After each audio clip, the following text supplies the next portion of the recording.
Take a look at these kids. They look like your regular all-American teenagers, right? They don't look like they'd be victims of bullying, do they? In fact, maybe they look like kids in your life. Well, they are also all dead at their own hands because they were cruelly bullied. Find out what you can do to make sure this doesn't happen to someone you love right now, as It's Your Call tells you how to speak up against bullying.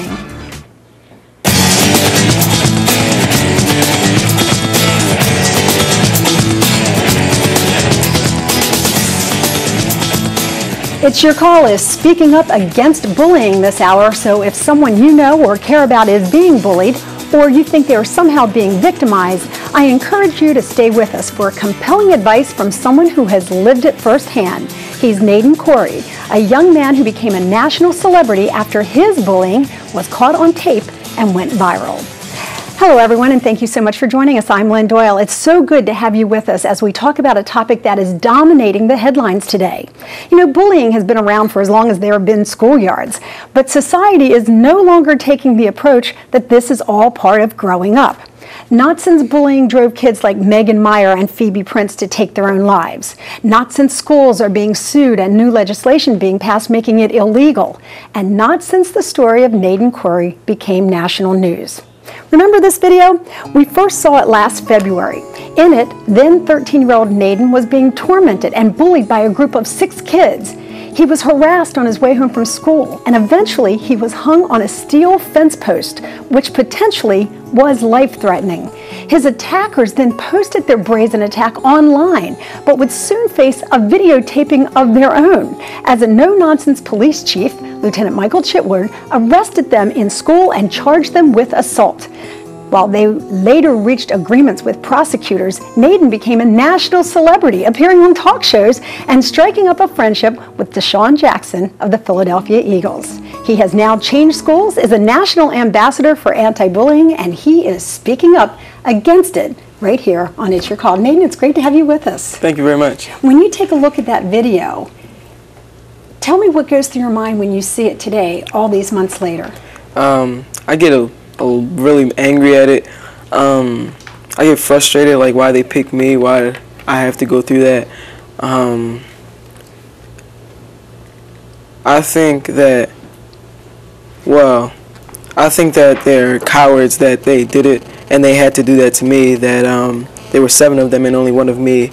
I just want to thank the God that it turned out to be a good thing though. Like after something really bad happened, an angel was looking over my shoulders that something really good happened. And there's something that's really good happening to you is that you got a scholarship to go to a new school. You have a chance to speak out to other kids your own age. Right. You've been on TV shows. You're somewhat of a local celebrity now. So do you see that there is a silver lining to what could have been a dark cloud over your head? Yeah.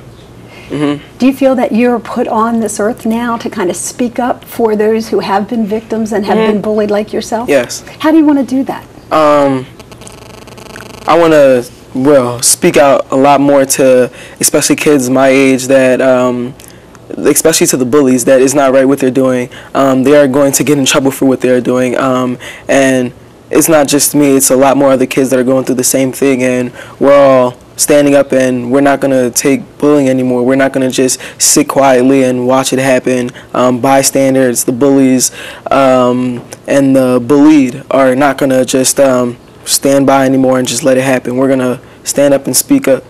Do you feel kids coming up to you now and talking more readily about it than perhaps they would have before because you are so open about what happened to you? Yeah. I know that a lot of people don't want to talk about it. They don't want to admit it. They're afraid, or they think it's going to get worse if they speak up against it. What do you say to those kids? When the bullies try to shut you up and tell you not to tell, they're going to beat you up. They're going to beat you up anyway. So I just say speak up right then and there. Don't let it get to a point where you just you can't take it anymore. Don't let it reach to your boiling point. When it first starts happening, go to somebody and tell. And if that person doesn't help you, like if you're at school and your teacher doesn't help you, go straight to someone that you trust. Like if you don't, some kids always don't go to their parents ASAP. Some kids go to maybe their grandparents or their friends to come and help them. As long as you go to someone, right? Well, Nadin, you are an absolute inspiration. Thank you very much. And I'm so glad that you are talking about it. As I said, he's an inspiration for all young people facing this problem. But perhaps you've had your own experience. If you'd be willing to share, I'd like to hear from you. If you or your child has ever been bullied, or if you think they're being bullied now, would you tell us about it and tell us how you're dealing with it, or perhaps not dealing with it. You know, so many parents don't know what to do. That's what we're hoping to teach you here today. Do you know what your options are, or are you afraid of making the situation worse? If you have questions or comments, please email me right now at lynn@lynndoyle.net. As always, you can find us on Facebook, Twitter, and YouTube. Now, we realize that this is a very difficult thing to deal with, so we have some experts with us now to give us some real concrete advice on what to do if this is happening in your family. Dr. Joanne White is an international author, a speaker, and a certified professional coach who counsels bullied children and their families. She is also a co-author of a book every teen should have. It's called The Teen Handbook for Self-Confidence. Also joining us is Albert Harris Jr. He is the CEO of White Light Productions, a production that has produced some moving national public service announcements geared to stop bullying. And actually, that's what we started our show with. Albert, thank you so much. Dr. White, thank you for being with us. Tell me about these videos and the public service announcements that you created. How did you get involved in bullying? We all have experiences going back to whether it be high school, whether it be junior high school. You know, I wasn't bullied. I guess seeing and hearing Nadin's stories and others, I was lucky enough that I didn't have to go through something like that. I wasn't a bully, but yeah, I've seen it. After the Tyler Clemente tragedy, I felt compelled to do something about it. Now, we should mention for people who might not be familiar with that case, he was the student at Rutgers whose experience with another man, a romantic encounter, was taped, went viral, and he later committed suicide as a result of it. Correct, and that was in October, I believe 20th in 2010. And then I found out about Nadin's story in February, and I knew that I had to do something about it, and the best way to do it is for people to see it through film. And, you know, Nadin's story is one that travels everywhere now. Right. But without that film, it would just be another story. In fact, that's probably why his story got so much attention, because the bullies captured it on videotape and then brazenly put it on YouTube. You have to wonder what these kids are thinking about these days, because they record everything they do, even the troublesome things. But it does leave an impression in your mind. We're seeing more and more, though, that people are taking bullying as a serious societal issue and not just something that, oh, kids have to go through. It's a rite of passage, so to speak.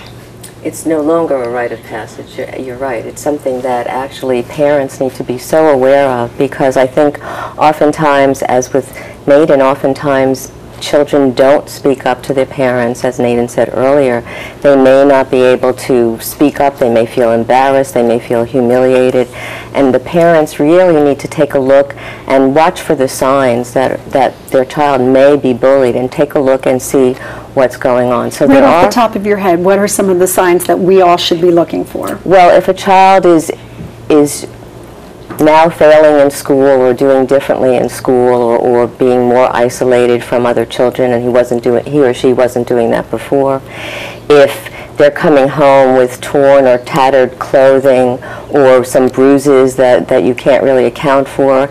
If they're having trouble sleeping, some nightmares, behavior that's not typical, that you haven't seen in your child before. And particularly if they're showing a hesitancy about going to school. A hesitancy, yes, about going to school or about going to a social activity, because it's not only in schools, it's everywhere now. Okay, if any of these signs sound familiar to you, we're going to tell you what you need to do, what your next step should be, but we have to take a quick break. When we come back, we'll share some public service announcements that Albert has created, which put bullying into a whole new perspective, and we're going to share some of your stories as well. If you'd like to join in, please, it's at lynn@lynndoyle.net. We'd love to hear from you.